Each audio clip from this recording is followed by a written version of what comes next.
Good evening, नमस्ते, जोहार। आप सभी का स्वागत है हमारे यूट्यूब चैनल पर। दोस्तों, बहुत जल्दी जेपीएससी 14th का सीडीपीओ का फॉर्म आने वाला है जो कि जनवरी के सेकंड वीक तक आई होप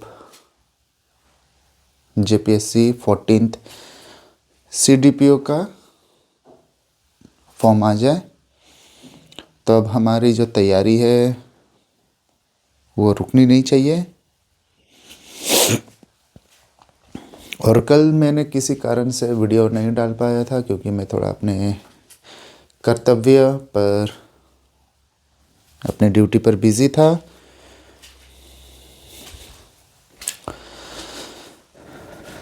तो आज हम लोग आगे देखते हैं वही जो हमारा पुराना जो टॉपिक था, आधुनिक भारत का इतिहास, उसी को हम लोगों को कंप्लीट करना है।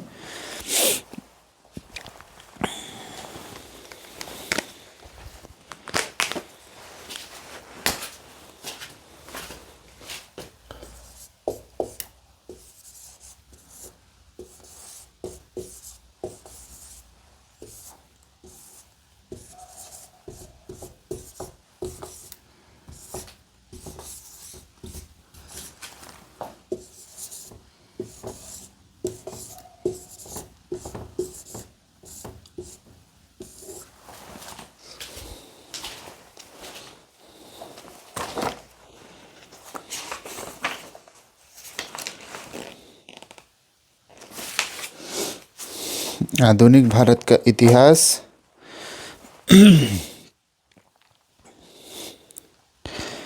तो आइए दोस्तों, अब आगे हम लोग अपना नोट बनाते हैं, आगे लिखते हैं।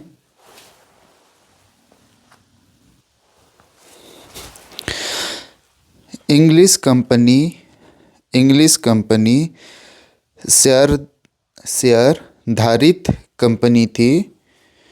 जो इंग्लिश कंपनी थी वो शेयर के ऊपर डिपेंड था पहले, ठीक है।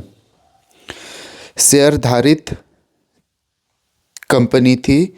इस कंपनी में शेयर धारक में वहाँ की रानी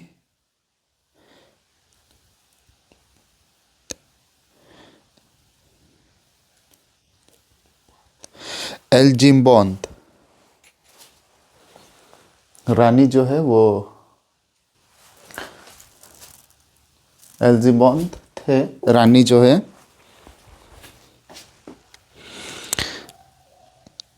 भी थी।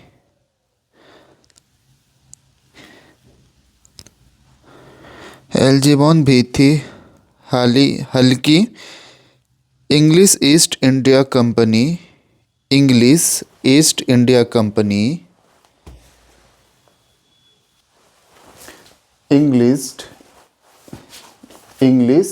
इंडिया कंपनी की स्थापना 1599 में हो चुकी थी, लेकिन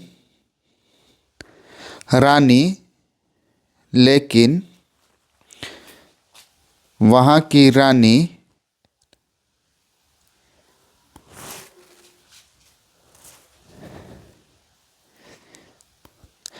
एलिजाबेथ ने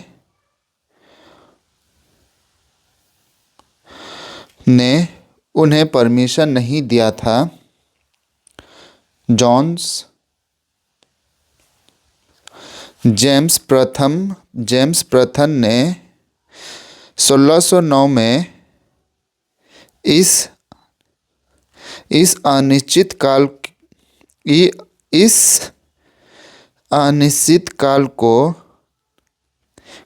के लिए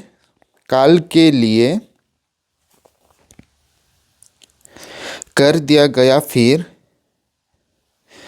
जेम्स प्रथम ने 1909 में इसे अनिश्चित काल के लिए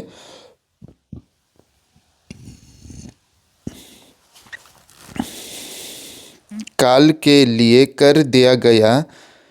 फिर इसे 20 वर्ष के लिए एक अधिकार दिया गया 20 वर्ष के लिए एक अधिकार दे दिया गया। 6 वर्ष पहले नोटिस देकर उसे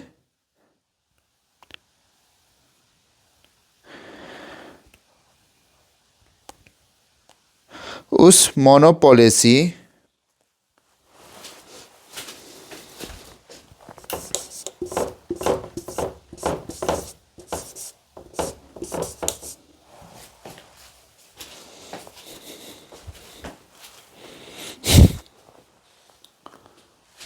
ये मोनोपोली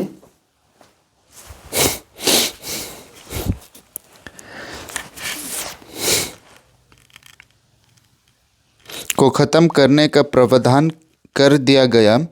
प्रत्येक 20 वर्ष के बाद इसे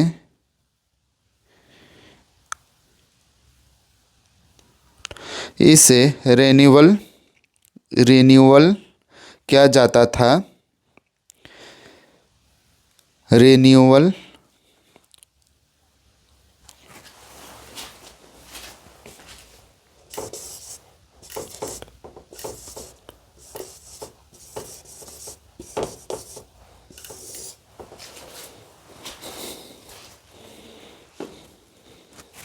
नहीं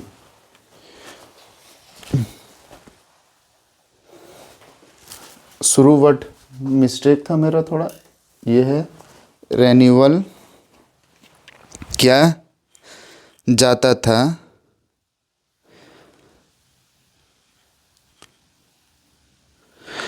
सोलह सौ 1688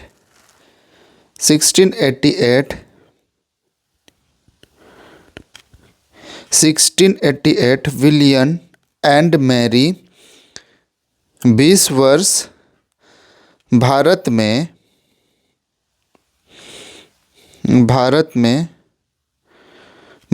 में डच का आगमन 1605 में तथा इंग्लिश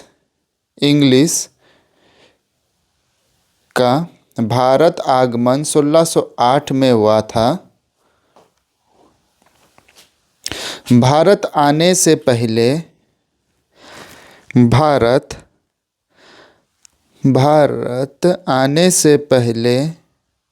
पहले थे मालप्रदीप में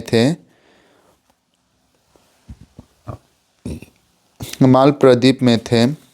मालप्रदीप दक्षिण पूर्व देश जैसे इंडोनेशिया, मलेशिया इत्यादि इस स्वर्ण द्वीप भी कहा जाता है। इसे स्वर्ण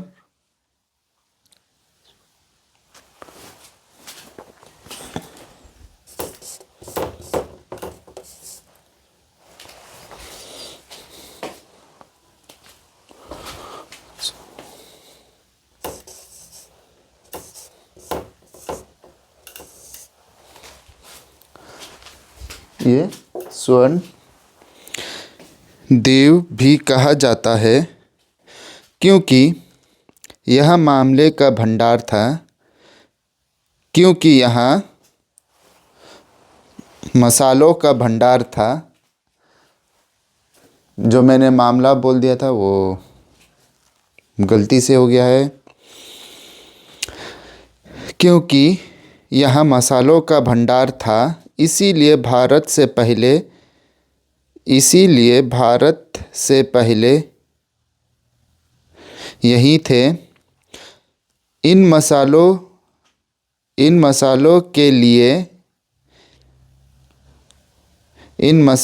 के लिए इन पर अपना आधिपत्य स्थापित करने के लिए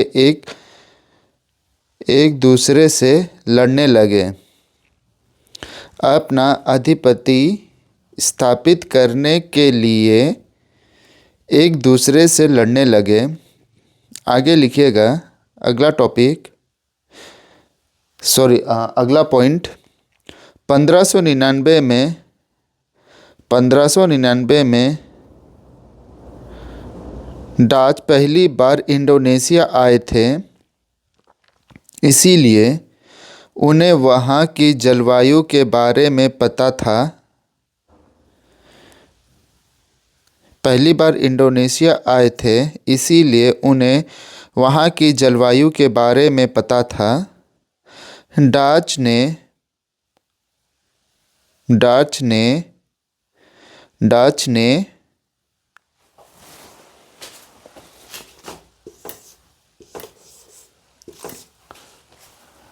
ये चीज़ है, डच ने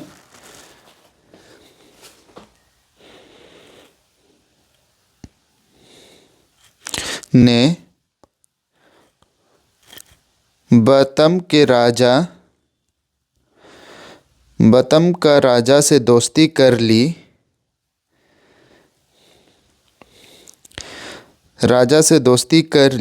इन्होंने वहाँ के लोगों को कीमती शराब देकर उनसे अच्छी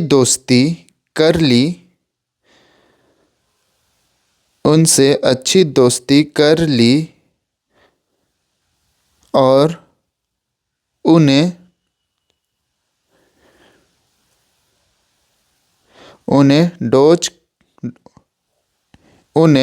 डोच के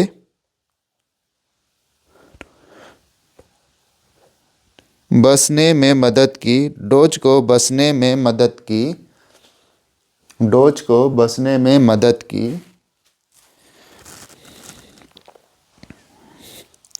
1619 में बतम के राजा ने कुछ क्षेत्र दिए गए। 1619 में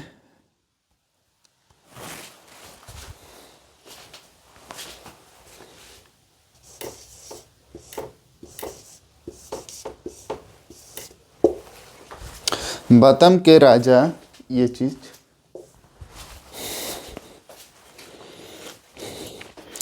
राजा ने कुछ क्षेत्र दे दिए। उसी क्षेत्र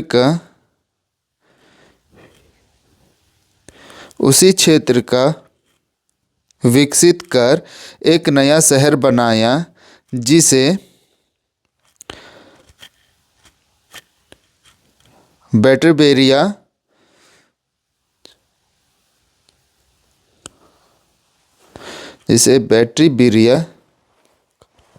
जगार्थ कहा जाता है।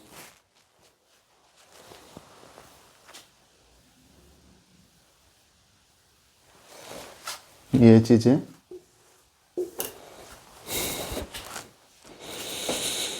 बैटरी विद्या जगत कहा जाता है।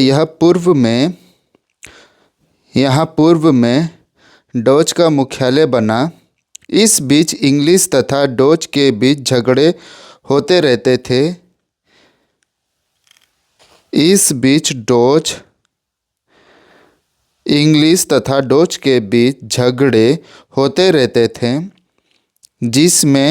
1623 में इंग्लिश तथा डच के बीच बहुत बड़ा झगड़ा होता है,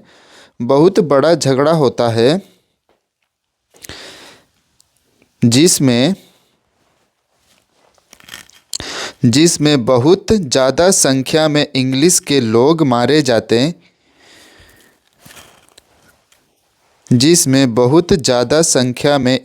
के लोग मारे जाते हैं,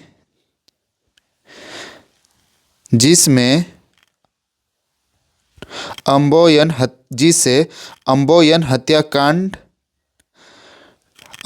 हत्याकांड भी कहा जाता है। ये चीज़ है, अम्बोयन हत्याकांड भी कहा जाता है। इस हत्याकांड के बाद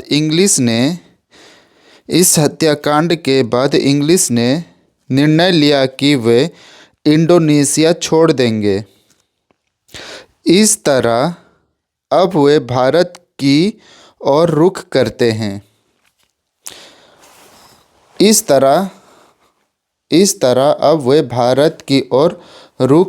मतलब भारत की ओर मुड़ जाते हैं।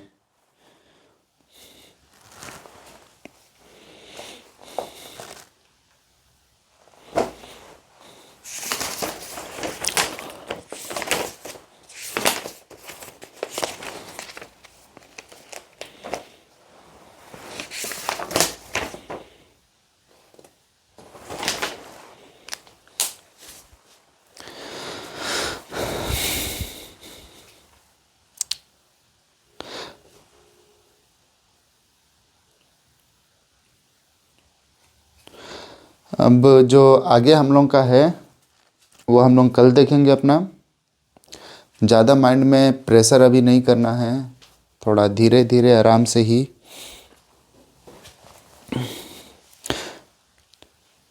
आगे जो हम लोग का रहेगा डच ईस्ट इंडिया कंपनी।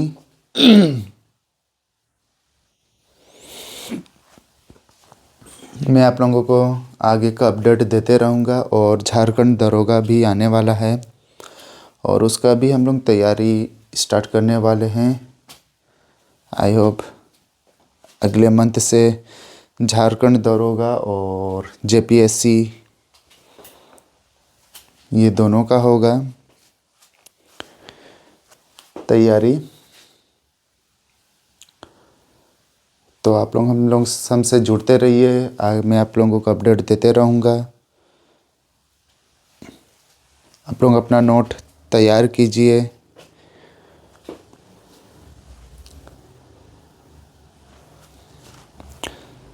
तब हम लोग मिलते हैं अपने अगले नेक्स्ट क्लास में।